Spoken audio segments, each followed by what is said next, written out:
Hey superstars, welcome to the Get Rich Without Being a Bitch podcast, and I am your host Vanessa for this journey.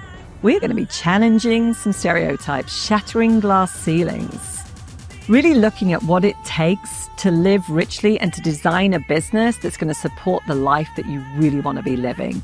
I'm going to be sharing lots of tips, tools, and strategies along the way, and I can't wait for you to join me on this journey. Hey superstars, welcome back to another episode of Get Rich Without Being a Bitch, where I'm going to be giving you tried, tested, proven strategies to take you and your business to the next level. Here's one of the tips I want to give you today, really, really important. And I have to say, this is something that for me, I've struggled with. I see a lot of our clients struggling with, but when we get clear on it, it is a complete game changer. And this is back down to, what are you measuring in your business? There are so many things that we could be measuring, right? And frankly, I do also see some people that start to overtrack, overmeasure. They're like measuring 25, 30 different things every single week. It just becomes, frankly, a full-time job in itself. But what are those critical things that you want to be measuring that indicate that you are getting ahead and making progress? So I want to tell you the story of one of our beloved clients who had a really, really tough year last year.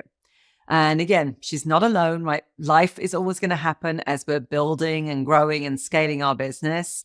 And she experienced huge personal loss, something that came completely out of the blue, very unexpected, and that left her in a state of really grieving and questioning a lot of things. Not only did she suffer this big loss, but there was also a lawsuit that was being filed against her as well.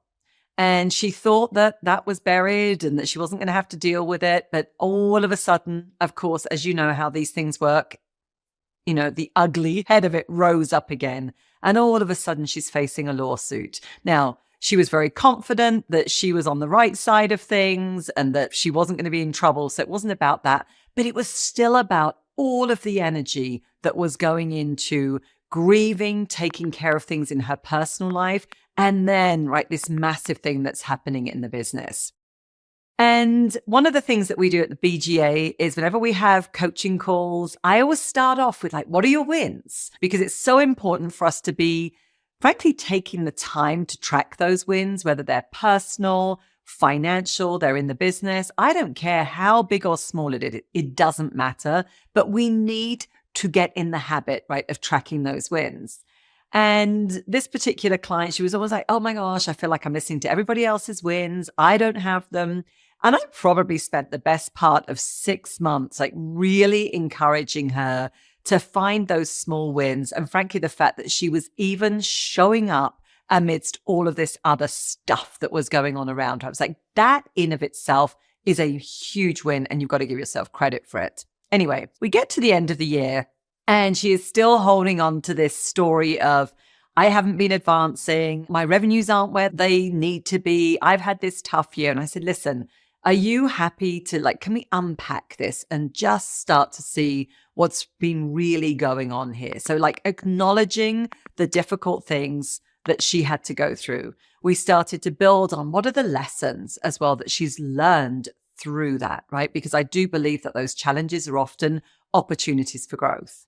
And she was stuck in the emotion and the story of everybody else has had big financial wins and I haven't, right? And that was the story. And she was frankly getting me bought into the story as well. She was getting super convincing, right? And that's how we can be. I said, let's get the numbers out. Let's look at what's really, really happened here. Now, the truth is her revenues were down, not massively, but they were down compared to last year, right? That's a fact. And then we started to look into where was her profitability and what did her free time look like? These are really important numbers that we track. Because at the end of the day, revenues can go up and down, but revenues are not an indicator of how much money you're actually keeping in the business, right? And they're not an indicator of your financial health. Profit is really where it's at. And so when we actually dug into those numbers, guess what? her profit was really healthy, 22% net profit, which many businesses would love to have that. So her profit had actually pretty much stayed the same as the previous year, even though revenues have come down. I'm like, hey, this is really good news. Now let's look at how much free time you've had this year. Like, what sort of hours have you been working compared to before? And she then confided in me that she'd basically taken off pretty much every Friday, and 1 day a week was free time. She had taken off 4 weeks completely unplugged from her business, and then an additional 2 weeks where she tested working remotely part-time, right? So it's 4 weeks unplugged, those 2 weeks kind of part-time remotely, doing what she wanted to do and balancing it all. I'm like, did you realize, like, this is a huge win? This is officially called working smarter, not harder, because you've essentially put in a lot less hours over the course of the year, or certainly over the course of whatever it might be, like the 6 months. She was also gave herself a pay increase on her salary, right? There was an extra like 20,000 that she paid herself, which is, again, not to be, not too shabby. But the whole point here was working less, retaining the same in terms of profit, paying herself more. She is actually ahead. She's actually winning. And what she hadn't realized is that she'd actually started to make a crucial shift in terms of her mindset, in terms of the numbers, and in terms of being able to see, oh my gosh, I really can, like, these challenges can happen. They don't need to take me out.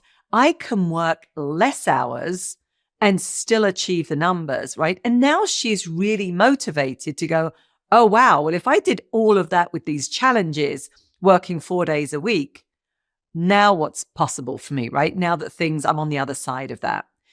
So I'd always encourage you, right? We have this saying in BGA, which is data, not drama. And the drama means we get caught up in the emotions, right? We have a story, we get attached to the story, we're in an emotional place.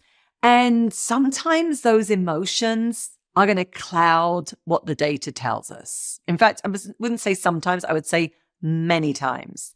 And then we've got to come back to those black and white numbers. And she also admitted to me after that, she said, you know what, Vanessa, you're really like shining the light here on something that I've heard you say so many times, but yet it's been in one ear and out the other ear. She said, I keep hearing you talking about profitability, paying ourselves more, being able to do it working less hours a week, she said, but I have just had it drummed into me that revenues are what mattered.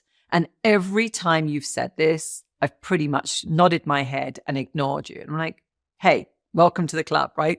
You are not alone here. And she said, today, I finally got it. It's no longer just about the revenues. I've got to be really tracking, the profitability, how much am I paying myself, and frankly, the hours that I'm having to put in to get my business to that next level. Listen, you're not alone if you are fixated on those revenue numbers. Revenues are vanity metrics. They sound really, really great, but they never, ever speak to the financial health of your business. And I've worked with people that were running $3 million businesses, right? $5 million businesses with zero profit and tons and tons and tons of debt, and paying themselves like the bare minimum to get by because they were so fixated on those revenue numbers and the bragging rights that they thought they had with them. When you can start to shift that, because that's what you get marketed to, it's always about the revenues, and start to really fixate on, no, what am I keeping after everything is paid? What am I paying myself as well? And start to look at those numbers and start to track your time. Because as your time decreases and those numbers, frankly, even stay the same and or increase, which is going to be the next level, that means that you are building that business that is smarter, right? It's a smarter business model that requires less of you. And it is a key starting point. So as always, I'd love to hear your insights from this. I hope this has been helpful. Please share a comment. below. And also don't forget to hit the subscribe button so that you don't miss out on any episodes. And also share this podcast with other women business owners that need to hear this information. Can't wait to catch you on the next episode.